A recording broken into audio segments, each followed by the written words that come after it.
ఉప్పల్ నియోజకవర్గంలో ఉన్నటువంటి చిలకనగర్ డివిజన్లో వీరనారి పోరాట యోధురాలు, అసలు ఆమెకి ఏ పేరు పెట్టినా కూడా తక్కువే అనిపిస్తుంది.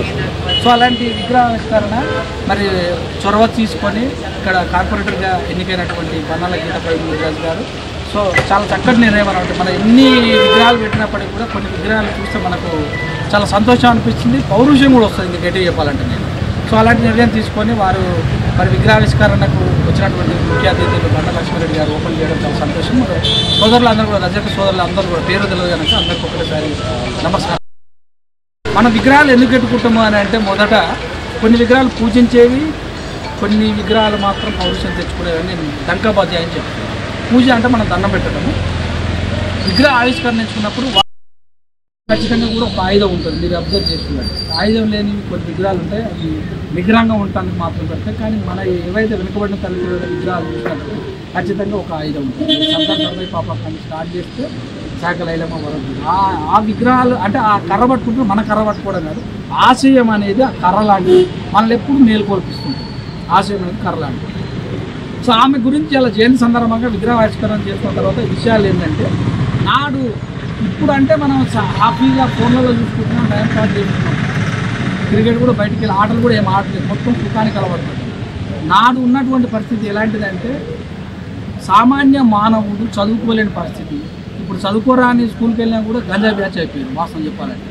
ఆనాడు స్కూల్కి వెళ్దామని చెప్తే స్కూల్ చదువుతావరా నువ్వు, పనికి వల్లడా, మా బర్రలోడు కాస్తారా, మా గొర్రెలోడు కాస్తారా అని ఎంత 6 ఏళ్ళ పిల్లగాడికే కోసేసి బుడకోసేసి పంపించినటువంటి రాచరిక పాలన ఆ రోజుల్లో. తండ్రి వాళ్ళ దగ్గరనే చేసేవాడు, కూలి చేసేవాడు, తల్లి వాళ్ళ ఇంట్లో కూడా ఆమె కూడా వాళ్ళకి వ్యవస్థకి దొరసాని కాడ తల్లి, దొర దగ్గర తండ్రి, ఇక వాళ్ళకు ఉన్నటువంటి బర్రెలు గొర్రెలు కాసేవాళ్ళు. మనం అంత వ్యవస్థ మనకు చేసుకుంటాం, పని కూడా లేదు. ఒక నెలకు ఎంత ఇచ్చేదంటే ఒక షేర్ ఇస్తే ఇంట్లో వాళ్ళు తినేవారు, ఉపవాసం ఉన్నా సరే. ఎంత విచిత్రం అంటే తిన్న తర్వాత కుక్కలకి వేస్తారు, కానీ అప్పుడు మనుషులకు వేసేవాళ్ళు, పని లేదు. అర్థమైంది కదా లాజిక్. ఇప్పుడన్నా మిగిలితే మనం ఏం చేస్తాం, ఈ రోజులల్లో కుక్కలకి వేస్తాం, కానీ ఆ రోజులల్లో అలాగ మిగిలింది పనిచేసే వాళ్ళకి వేసేవాళ్ళు. అంత వ్యవస్థ అనమాట మురిగిపోయింది. గురువులు పడేసరి ఇంతకన్నా మంచిది తింటావురా. ఫుల్లుగా డ్రెస్ చేసుకుంటే మహిళలకు పన్ను కట్టించే పరిస్థితి, ఫుల్లుగా డ్రెస్ మహిళలు వాళ్ళ యొక్క అర్ధాంగాలన్నీ కూడా కానొచ్చినట్టు వాళ్ళ కంటి చూపు మీద కానొచ్చినట్టు ఆ రోజులు మనం అన్ని తీసుకున్న చాలా సినిమాలలో కూడా చూసాము. అంటే ఒక స్త్రీని వివస్త్రగా చేసినటువంటి చరిత్ర మన తెలంగాణ ప్రాంతంలో. ఇలాంటివన్నీ కూడా ఆమె కొంత భూమి తీసుకొని సాగు చేస్తుంటే ఈమె బతకగలుగుతుంది, ఈమె 10 మందిని పోషించగలుగుతుంది, ఈమె పోషించగలిగిందంటే రేపు మనకు వ్యతిరేకంగా వస్తుంది అని నిజాం రాజు, అక్కడ ఉన్నటువంటి దేశ్ముఖ్ రాజు ఎవరైతే ఉన్నారో సామంతరాజు వాళ్ళందరూ కూడా ఆమె మీద పడి వాళ్ళ పండినటువంటి పంటలు తీసుకుపోవడం, ట్యాక్సీలు కట్టమని చేయటం, ఇవన్నీ చేస్తుంటారు. సినిమాలు చూస్తుంటారు. కత్తి తీసుకొని ఎమ్మటి పడ్డటువంటి చరిత్ర, అంత పెద్ద చరిత్ర, పౌరుషం గల చరిత్ర ఆమెది. ఆమెని నిత్యం జపించమనే చెప్తాను నేను. నిత్యం ఆమెను జపిస్తే మనకు ఇంకన్నా పౌరుషం వస్తుంది. ఇప్పుడు నేను ఏం చెప్తాను పౌరుషం ఎందుకు వస్తుంది, మన దగ్గర అన్నీ ఉన్నాయి కానీ ఏకలవ్యుడిని బుడనవేలు లేనట్టుగానే రాజాధికారం లేదు. మన దగ్గర అన్నీ ఉన్నాయి, గుర్తుంచుకోండి. తెలివి ఉంది, సాహసం ఉంది, చరిత్ర ఉంది. ఆమె ఎవరి మీద అయితే పోరాటం చేసిందో వాళ్ళు ఎమ్మెల్యేలు అయ్యారు, వాళ్ళు మినిస్టర్లు అయ్యారు. ఆమె కొడుకు సర్పంచ్ అయినట్టుంది కానీ ఎమ్మెల్యే ఎందుకు కాలేదు చెప్పండి మీరు ఆలోచించుకోండి. ఆమె పోరాటం చేసింది కదా, పోరాటం చేసిన వాళ్ళందరూ ముఖ్యమంత్రి, కేసీఆర్ కూడా పోరాటం చేసి ముఖ్యమంత్రి. ఆమె నిజాం రాజు కావచ్చు, దేశ్ముఖ్ రాజు కావచ్చు, వాళ్ళ మీద పోరాటం చేసింది. వాళ్ళ ఫ్యామిలీ ఎందుకు ముందుకు రాలేకపోయింది, వాళ్ళు నమ్ముకున్నటువంటి మనలాంటి వాళ్ళు ఎందుకు పెద్ద పెద్ద పొజిషన్ వెళ్ళలేకపోయింది. మన దగ్గర అన్నీ ఉన్నాయి. బొటనవేలు లాంటి, ఏకలవ్యులు లాంటి బొటన, అంటే మనము ఏదైతే రాజాధికారం అనేటువంటి బొటనవేలుకు గుణమే ఉన్నాం మనం. ఇప్పటికీ మన వాళ్ళు ఎంతమంది ఎమ్మెల్యేలు ఉన్నారు, ఎందుకు ఆ పొజిషన్ రాలేకపోతుంది. మనం పోరాడినా, ప్రాణత్యాగాలు చేసినా, బలిదానాలు చేసుకున్నా కూడా మన ఐక్యత అనేది లోపించుకుంది. విగ్రహాలు పెట్టుకున్నప్పుడల్లా మనం ఒకటి గుర్తుంచుకోవాలి. మనము ఖచ్చితంగా కూడా ఏదైతే political key is master key, రాజ్యాధికారం అనేటటువంటి కీ ఉంటే మనం ఏదైనా చేయగలుగుతాము. ఆ కీ కోసమే ఈ విగ్రహాలు పెట్టుకోగలుగుతాం. ఆ విగ్రహాలు చూసినప్పుడల్లా మనకు ఒకటి అనిపించాలి, మనం కూడా రాజ్యాధికారంలో కావాలి. ఆ రోజు వాళ్ళు ఎందుకు మన కోసం పోరాటం చేసి వాళ్ళ ప్రాణాలు ఎందుకు పోగొట్టుకున్నారు, వాళ్ళ పిల్లల ప్రాణాలు ఎందుకు పోగొట్టుకున్నారు. మనందరం కూడా రాబోయే రోజులు అంటే భూమి కోసము ఆ రోజు పోరాటం ఏం పోరాటం, భూమి లేదు కనుక భూమి కోసం పోరాటం వచ్చి అంతే కదా. పని లేదు, పని లేకపోతే భూమి కావాలి, భూమి ఉంటే భూమి చేసుకోవాలి. ఆ రోజున్న సామాజిక వల్ల భూమిపోతుంది. నేడు అన్నిటికీ అన్ని ఉన్నప్పుడు కూడా ఎన్నికల వల్ల అయినప్పుడు కూడా మనం కూడా వాటా లభించలేకపోతున్నాం. అలాంటి వాటా కోసం మనందరం కూడా తప్పించుకుంటాం. అంటే మనం ఇప్పుడు మీరే అన్నారు ఆమె గురించి తెలియదు అన్నారు. అంటే ఇప్పటికి స్వాతంత్రం వచ్చి ఎన్ని సంవత్సరాలు అవుతుందండి? 80 సంవత్సరాలకు వెళ్తుంది. ఇంకా మన మహానుభావుల యొక్క చరిత్ర తెలుసుకుని మనం ఏం చెప్పగలుగుతాం? సో ఒక కండువ విలువ ఎంతో తెలియదు, కానీ కనీసం 2 పత్రాలు ఆమె గురించి 2 పేజీలు మనకు తెలిస్తే వాట్సాప్లో కానీ లేకపోతే ఏదైనా గూగుల్లో చెక్ చేసి వస్తారు. ఆ పేజీలు ఒక 10 పేజీలు ఉంటే ఆ 10 పేజీలు చేసి వచ్చినప్పుడు 20 పత్రాలు వచ్చిన వాళ్ళకి ఖచ్చితంగా తెలుస్తుంది. అర్థమైంది. కండువ విలువ 50 రూపాయలు అయితే ఓ 200-300 పెడితే మనం ఇన్విటేషన్లు కొట్టిస్తే చూసినామా, ఆ ఇన్విటేషన్ లాంటివి వచ్చిన వాళ్ళందరికీ ఇస్తే చదవగలుగుతాం. స్టిక్కర్ కూడా కొట్టియండి, పోయేటోళ్ళందరూ తీసుకుంటాం. విగ్రహం పెట్టినప్పుడల్లా విగ్రహం చూడగా మనం ఒకటే జ్ఞాపకం రావాలి. ఖచ్చితంగా బొటనవేలు లాంటి రాజకీయంగా వెళ్ళాలి, పారిశ్రామికంగా వెళ్ళాలి, అన్ని రంగాల్లో వెళ్ళటానికి ప్లాన్ చేయాలి. దానికి మీరందరూ కృషి చేయండి. ఆ ఒక్క అంశాన్ని పైన ఆలోచించి నేను ఇంకా ముఖ్యంగా చెప్తాను, ఏమైనా ఫంక్షన్లకు పోతే బాగున్నారా, ఏ చీర కట్టుకోలేకపోతే ఏ పాటలు వేసుకున్నాను ఎవరిపెట్టి రాజ్యాధికారం గురించి మాట్లాడటానికే ప్లాన్ చేయాలి. మనం బాగున్నామని అడిగినా అడగకపోయినా ఆయన బాగానే ఉంటాడు. బాగలేని వ్యక్తిని అడిగేటటువంటి అంశం అది బాగున్నావా అనే అంశం. ఎంతసేపు ఉన్నా కూడా మన ఇంట్లో పంచాయతీ వాటిలో సంసారం వస్తలేదు అంట కదా, వీళ్ళిద్దరు అన్నదమ్ములంతా కొట్టాడుతున్నారు.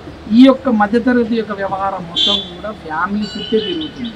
నువ్వు ఎప్పుడు రాజ్యాధికారం గురించి మాట్లాడగలుగుతాము, ఎప్పుడు వేరే దాని గురించి మాట్లాడగలుగుతాం, మీ అంతా మీరే ఆలోచించు. అలాగే మనం చర్చించగలిగినప్పుడు మాత్రమే ఎప్పుడు కూడా మన మదిలో రాజ్యాధికారము లేకపోతే కనీసం చిన్న పోస్టులకైనా ప్లాన్ చేసుకోండి. వార్డు మెంబరు ఉద్యోగం ఉన్నటువంటిది కావచ్చు, బల్యే ఉన్నటువంటి ఇవన్నిటికి మనం దూరం అవ్వడం వల్ల ఆమె ఆశయం అంటే ఏంది?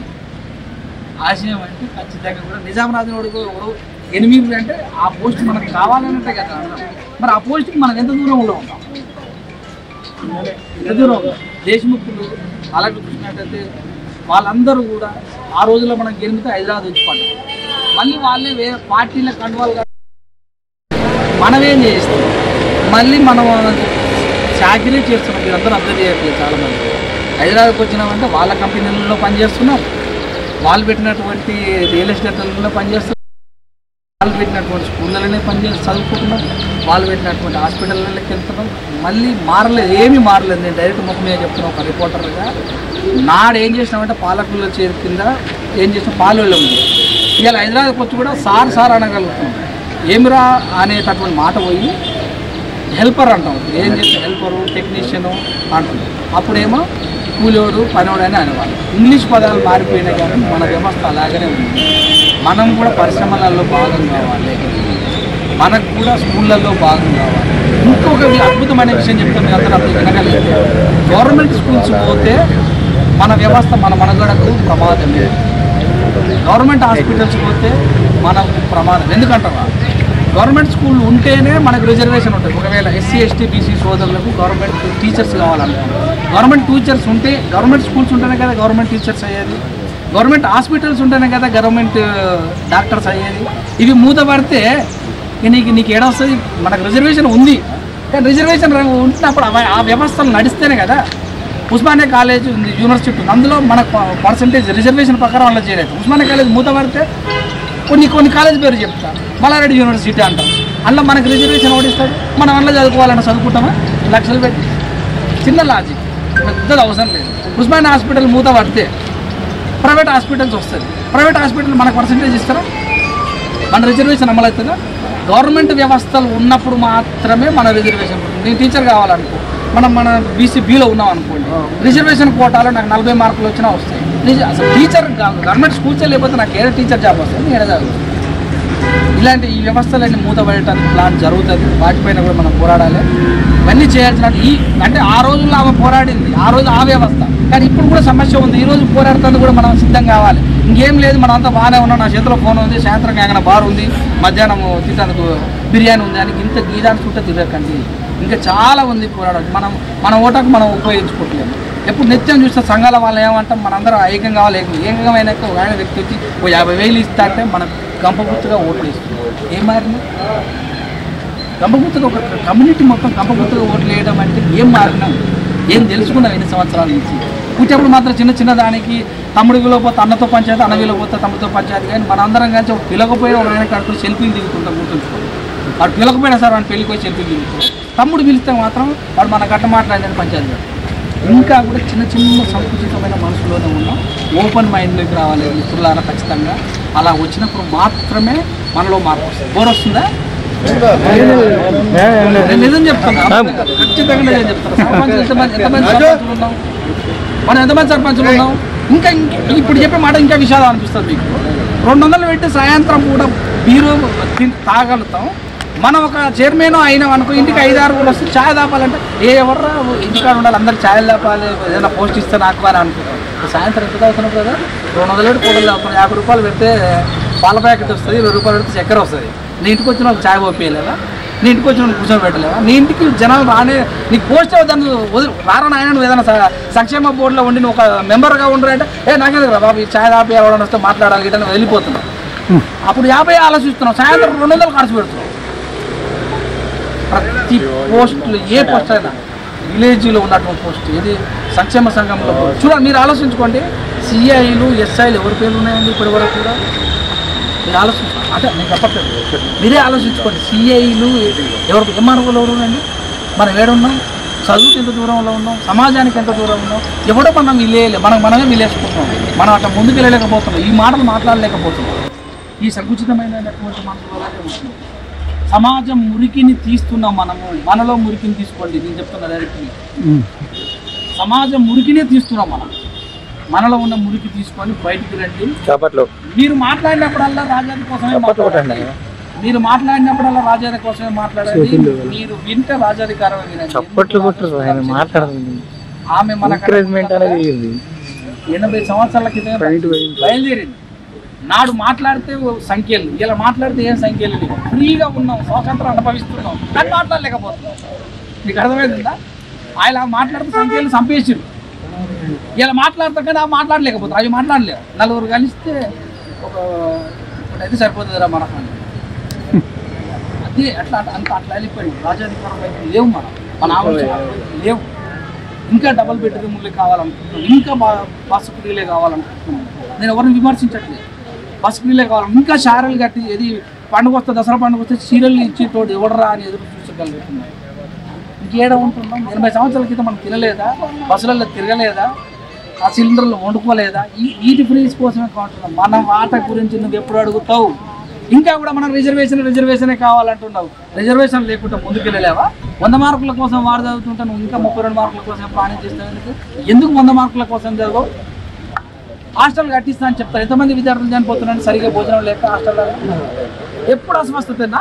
ఏ నారాయణ, ఏ చైతన్య హాస్టల్లో ఎవడు అస్వస్థతకు గురిగాడు? ఎందుకు గురుకులాలనే గురవుతారు? గురుకులాల్లో ఇప్పటి వరకు కూడా మన కోసం కట్టించినటువంటి గురుకులాలలో మా పాపలను చేపిస్తే బాత్రూమ్ సరిగా లేక నేను బంద్ చేయించిన. మనం మాట్లాడతాం రిజర్వేషన్ గురుకులాలు చేపించి. ఎవరి కోసం గురుకులాలు కట్టిస్తారండి? ఏ వసతులు ఉండవు, టీచర్ ఉండవు. కట్టినటువంటి హాస్టల్లో మా పాప బెడ్ ఏడవుతుంది, ఆ బెడ్ మీదనే కూర్చోది అంట నైట్ వాటర్. 100 సార్లు మొర పెట్టుకున్నాం. నేను ఉద్యమం చేయాలి, బయటకు వచ్చి నా పాపకు కావాలి. ఇలాంటిదండి మనకు జరుగుతుంది. మీరు ఆలోచించట్లేదు ఎవరికి వాళ్ళు. ఇంకా వీటి కోసమే కొట్లాడుతున్నాం మనం.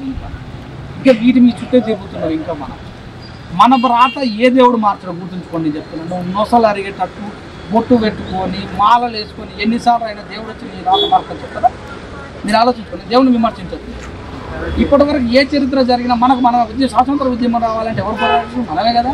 తెలంగాణ ఉద్యమం రావాలంటే ఎవరు పోరాడారు? అప్పటికి అందరు దేవుళ్ళు ఉన్నా కానీ లేరా నాయన నీ రాత బాధపడతాను కదా.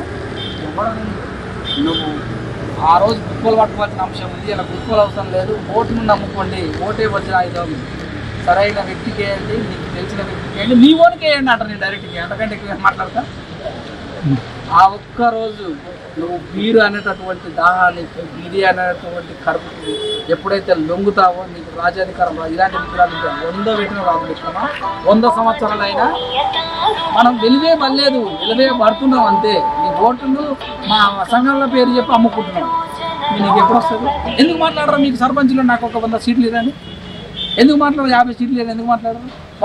ఎందుకు మనకు చేత కాదా? పాలిటిక్స్ అనేటటువంటి బొటనవేలు అన్ని విద్యలు వచ్చిన ఏకైనా బొటనవేలు కావాలి. అన్ని విద్యలు ఉన్నా మనకు పాలిటిక్స్కే దూరం ఉన్నాం. మీకు అందరికి అర్థమైంది అనుకుంటా.